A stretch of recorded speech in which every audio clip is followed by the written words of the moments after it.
For those of you who remember, a few weeks ago, the Azerbaijanis launched a fair bit of a lightning assault on a place called Nagorno-Karabakh, which is an area that was populated with ethnic Armenians, and the war was over in less than 3 days. And pretty much all of the Armenians who were living there have since absconded and left for Armenia proper. Where there's now going to be, it looks like, a second phase of that conflict where the Azerbaijanis are likely to invade Armenia proper. What's going on here is that the Azerbaijanis are looking for a land corridor to connect two parts of their country. Peter Zeihan is a geopolitical strategist, author, and public speaker known for his analysis of global political and economic trends. He provides insights into international relations and their impact on nations and businesses. Zeihan has authored books like The Accidental Superpower and The Absent Superpower, where he explores the influence of geography and demographics on geopolitics. He is known for his unconventional approach to understanding international affairs and has been a prominent voice in discussing the future of world politics and trade. In his discussion, Peter Zeihan addresses the recent conflict in Nagorno-Karabakh involving Azerbaijan and Armenia. He emphasizes the geopolitical importance of the Caucasus region, acting as a vital link between the former Soviet space and the Middle East. Zeihan also mentions the historical complexities of border demarcation in the area, largely influenced by Joseph Stalin. The primary issue in the region revolves around access, particularly between Turkey and Iran, with a focus on the Aras River corridor and its control by different countries. The potential repercussions of Turkish control over segments of this corridor are explored, including the implications for Armenia and Iran's northern region. Before we do, if you want more videos like this, hit the subscribe button and turn on the notification bell for more updates. Thank you and enjoy the video. To explain the significance of that, we're going to have to do a little bit of a screen share here to Google Zoom, or Earth, which is one of my favorite programs ever. Anyway, here we are looking at where the former Soviet space in the north meets with the Middle East in the south. And the Caucasus is this mountainous land bridge in between. And let's just go ahead and zoom in a little bit more. Okay. So the Northern Caucasus, or the Greater Caucasus, is this line here. Very rugged, very steep, home to a lot of ethnic minorities like you would expect in any number of mountainous zones. This is an area where the Russians have always had a problem. The Chechens, if you remember them, live right here.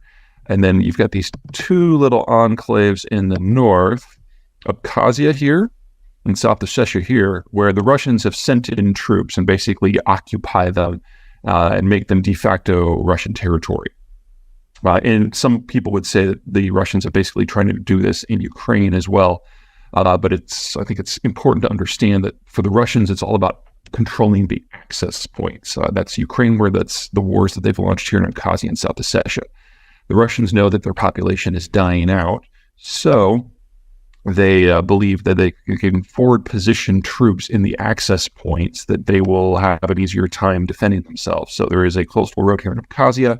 There's a pass that links the North Ossetian province, which is part of the Russian Federation, with the South Ossetian province, which is part of Georgia. And they're trying to plug those access points.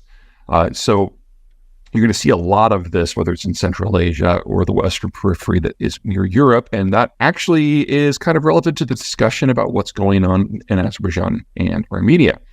Now, here we've got the former Soviet Republic of Azerbaijan. The capital here is Baku. It's got about half the population of the entire place. The former Soviet Republic of Yerevan, independent Armenia, is right here. You got the Turks over here and the Iranians to the south. Now, let's zoom in a little bit more. Okay, Yerevan, capital of Armenia. Mount Ararat is a zone that supposedly Noah's Ark crashed into as the floods receded. It is the national symbol of Yerevan, of the Armenians, and it is not in their territory. It's in Turkey, but they can see it. It dominates the skyline from the capital. Nagorno-Karabakh is this mountainous zone over here. This is the area that the Azerbaijanis recently liberated from Armenian control. And Nakhchivan, which is right here, is that chunk of Azerbaijani territory that the Azerbaijanis would like to physically connect to their country. And if all of this seems like just cartographic spaghetti, it is, and you can thank Joe Stalin for that.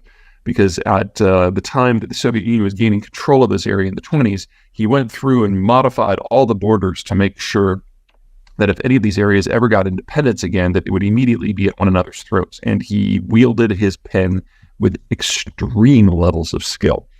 So let's get a little bit closer. The dominant issue in this area actually isn't the Russians. The Russians had a defense agreement with the Armenians until very recently. I mean, I guess technically it's still in force, but the Russians have moved most of their troops out and moved them to Ukraine because they need every pair of hands and every gun they can get. And that's kind of held this area frozen. But once you get into the Lesser Caucasus, remember, Greater Caucasus are to the north, Lesser Caucasus are this kind of broad zone in the south, the mountains are nearly as onerous. It's still mountainous, it's still difficult, but there are a lot more corridors that access this area. And in this zone, it's traditionally not been the Russians that have been the major power. It's been either the Turks or the Iranians. Well, let's see here. Problem that the local powers have always had, those Turks and Armenians, is accessing one another's lands. The Turks and the Iranians have always had a bit of a problem rubbing up against each other. There are a number of mountain passes and access points and corridors that allow access, but they're all seasonal and limited, with one exception, and that is this right here. This is the Aras River, and this is the best point of access between Anatolia, or Turkey, or the Turks, and Persia, or Iran, and the Iranians. The thing is, Stalin again, it's split. So in the north, the northeast section of that corridor is controlled by Armenia, and it's home to the Armenian capital of Yerevan. The northwest chunk is controlled by the Turks and is home to Mount Ararat. The southeast chunk is Nikhavan, and it is controlled by the Azerbaijanis, and the southwest chunk is Iranian right here in Iranian Azerbaijan.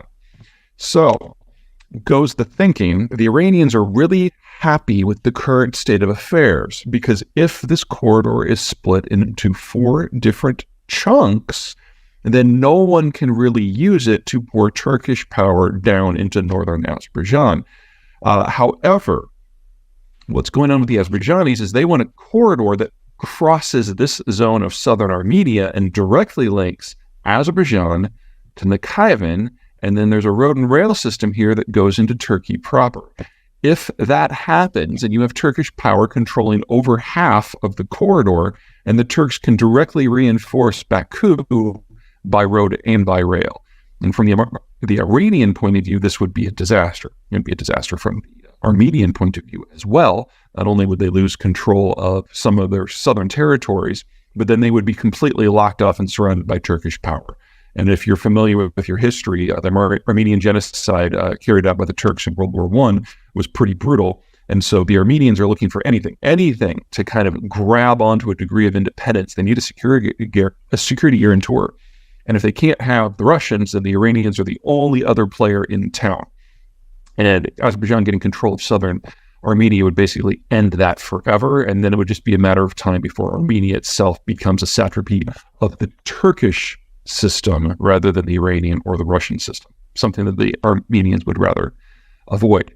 But for the Iranians, this is also a national survival issue, because this corridor, if you continue following it south, eventually reaches the city of Tabriz, which is the capital of the northern region, of Iran. And northern Iran is primarily populated by ethnic Azeris, who are basically the same ethnic stock as the folks who run Azerbaijan. So they have always been the group in Iran that the Iranians have been most nervous about exercising a degree of independence. And if the Turks get de facto control of this area, all of a sudden that is very much in play. So we have a situation here where maybe the Russians are leaving stage left because of the situations in Ukraine. They can only focus on the things that are core to them. And since they control Abkhazia and South Ossetia, they control the access points to the Northern Caucasus, and they're kind of declaring that good enough.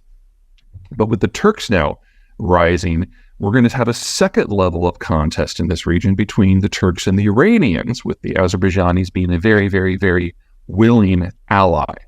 So what we're going to see over the next several weeks to months, something that the United States is concerned about, is this point becoming in play. Because if that becomes in play, then this whole corridor all of a sudden becomes in play. And we need to start thinking about what it means to have Turkish troops